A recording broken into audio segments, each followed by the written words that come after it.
अस्सलाम वालेकुम। Welcome to my channel खौफनाक कहानियाँ विद माजिद। तमाम वीडियो अपडेट के लिए खौफनाक कहानियाँ विद माजिद को सब्सक्राइब करके बेल आइकन को ऑन कर दें। बढ़ते हैं आज की स्टोरी की तरफ। शाम के ढलते ही शेख कमाल हाइफा के साथ घर में दाखिल हुए। उसके अंदर कमरे में जाते ही जुबैदा बेगम ने शेख साहब से डॉक्टर के मुतालिक पूछा।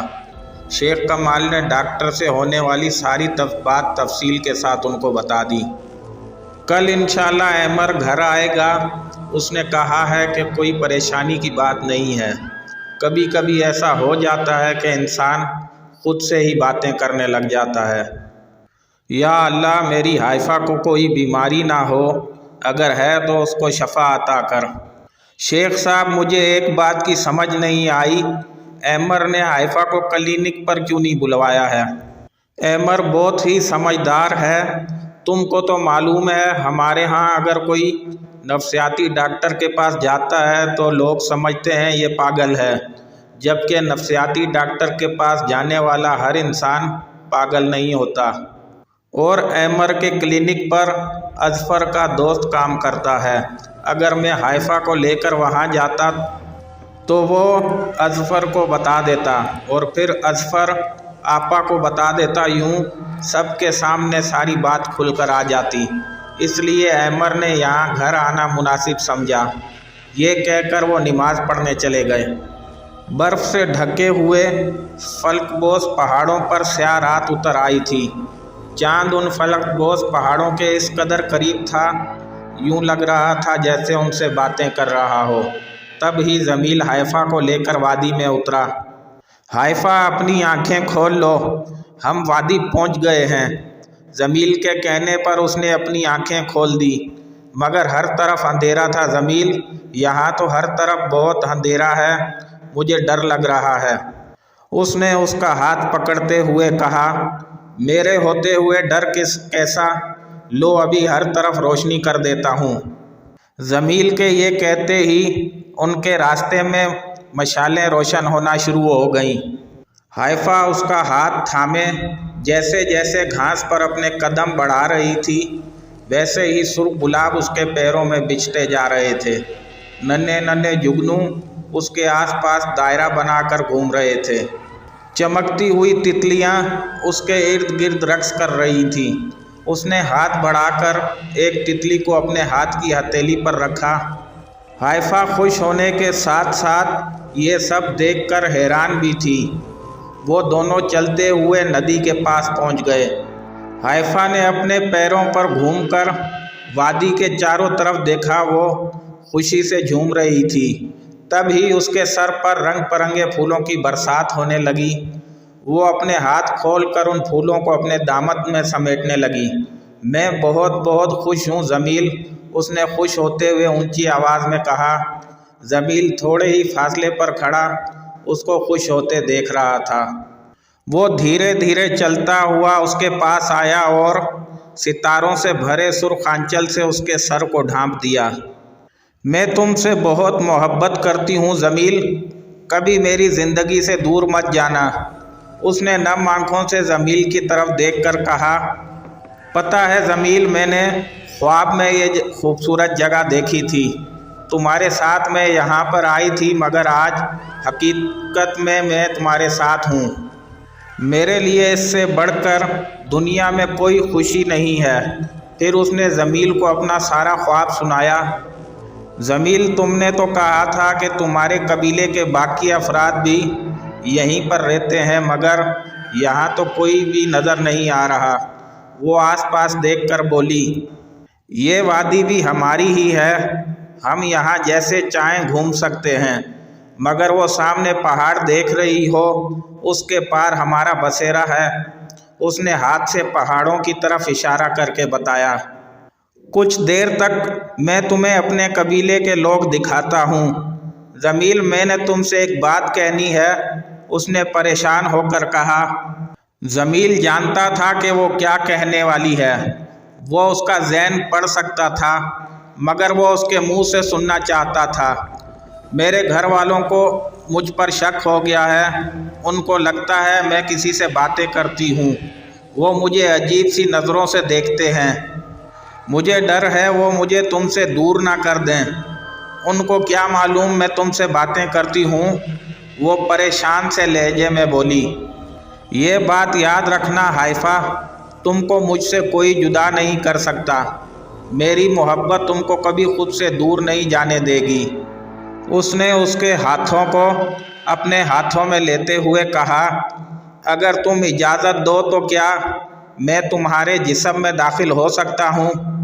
क्योंकि एक बार मैं तुम्हारे जिस्म में दाखिल होकर तुम्हारे खून में सिरायत कर गया तो फिर दुनिया की कोई ताकत तुमको मुझसे अलग नहीं कर सकती। वो गरजदार आवाज़ में बोला, मेरी रूह, मेरा वजूद, मेरा दिल सब तुम्हारे ताबे है। मेरे दिल पर तुम्हारी हुकूमत है। मेरे जिस्म में दाखिल होने के लिए तुमको किसी की इजाज़त की ज़रूरत नहीं। जमील के कहने पर हाइफा ने आंखें बंद की। अब वो उसके पैरों की तरफ से उसके जिस्म में शामिल हो रहा था। उसके जिस्म को एक झटका लगा। हाइफा को लगा जैसे उसको जलती हुई आग में धकेल दिया हो। आग की तपिश उसकी बर्दाश्त से बाहर थी, मगर फिर भी वो ज़ब्त किए हुए थी। यूं लग रहा था जैसे आग उसकी रगों में खून बनकर दौड़ रही हो। ये अमल सिर्फ चंद लम्हों का था। थोड़ी देर बाद जमील फिर उसके सामने था। अब वो जब चाहे उसके वजूद में दाखिल हो सकता था। तुम ठीक तो हो ना? उसके चेहरे पर आग की तपिश की वजह से आए पानी के नन्हे कतरों को देखकर वो बोला, मुझे क्या होना है, मैं बिल्कुल ठीक हूँ। उसने मुस्कुराते हुए कहा, चलो मैं तुम्हें अपना कबीला दिखाता हूँ। उसने जमील का हाथ पकड़कर आंखें बंद कर ली। जब उसने आंखें खोली तो वो दोनों एक पहाड़ की चोटी पर खड़े थे। वो देखो नीचे मेरे कबीले के लोग घूम रहे हैं। जमील की रहनुमाई में उसने नीचे उस तरफ देखा जहाँ स्याह और सफ़ेद रंग के कपड़ों में मबलूस बहुत से लोग अपने कामों में मसरूफ़ थे। जमील, तुम्हारे बाबा कहाँ हैं? उसने उन लोगों से नज़रें हटाकर पूछा। मेरे बाबा इस वक्त इशा की नमाज़ पढ़ रहे हैं। उनसे भी तुम्हें मिलवाऊंगा, मगर सही वक्त आने पर। अभी हमको वापस जाना है, क्योंकि बहुत जल्द मैं तुम्हें यहाँ अपने कबीले में अपने लोगों के दरमियान ले आऊँगा। ये कहकर जमील ने हाइफा का हाथ पकड़ा और उसकी दुनिया में वापस चला गया।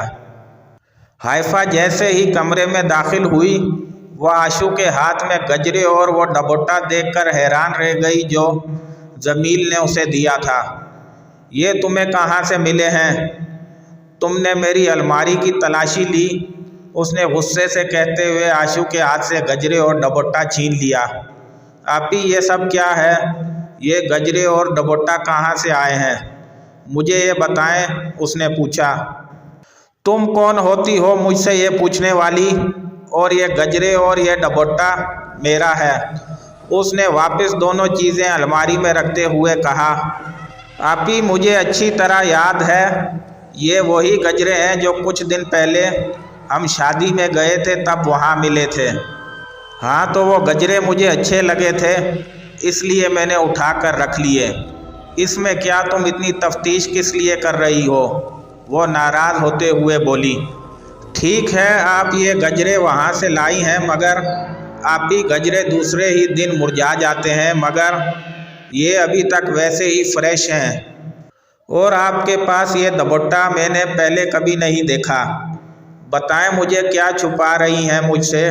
मैं बहन हूँ आपकी, उसने हाइफा का हाथ पकड़कर कहा। मैं क्यों कुछ छुपाऊंगी, मुझे क्या ज़रूरत है, ये मेरी अपनी चीज़ें हैं। उसने नज़रें चुराते हुए कहा। आपी, अम्मा अब्बा बहुत परेशान हैं, देखें मुझे अपने दिल की बात नहीं बताएंगी तो किसे बताएंगी?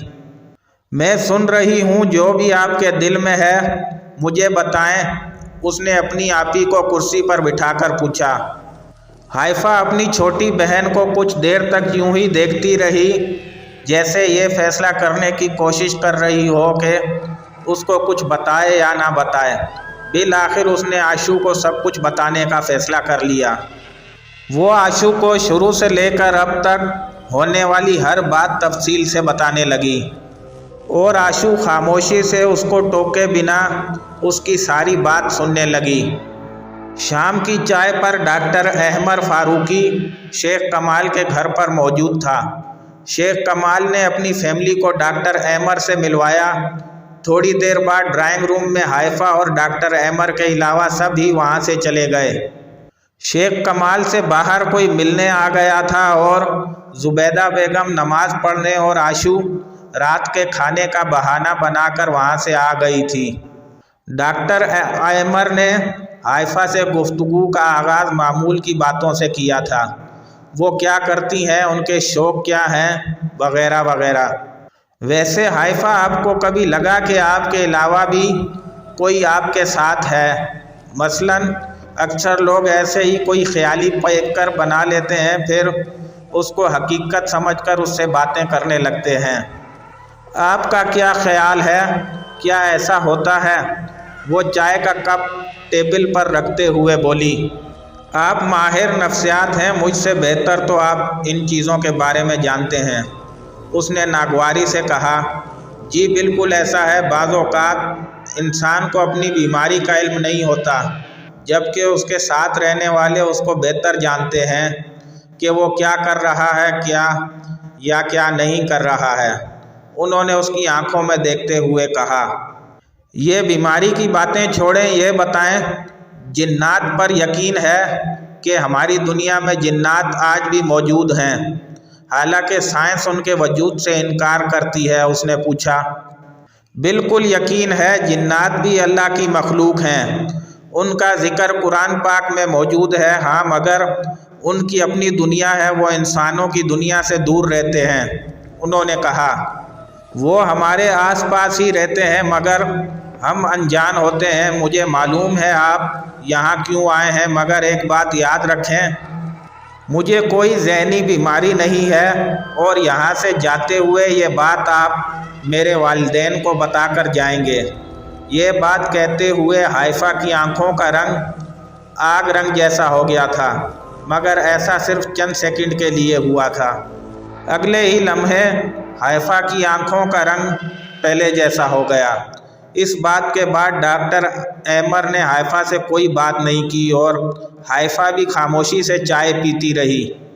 डॉक्टर अहमर एक बात अच्छी तरह जानते थे कि ज़हनी तौर पर बीमार इंसान की आंखों का रंग नहीं बदलता। ये ज़हनी बीमारी नहीं, कुछ और है। डॉक्टर होने के बावजूद उनको अनदेखी मखलूक पर यकीन था जिसने हाइफा पर कब्जा कर रखा था।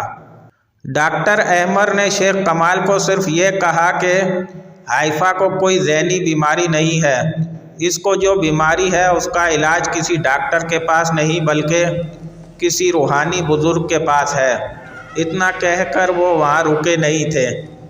डॉक्टर अहमर की बातों ने शेख कमाल को मज़ीद परेशान कर दिया था। अहमर फारूकी से होने वाली गुफ्तगू का जिक्र उन्होंने किसी से नहीं किया।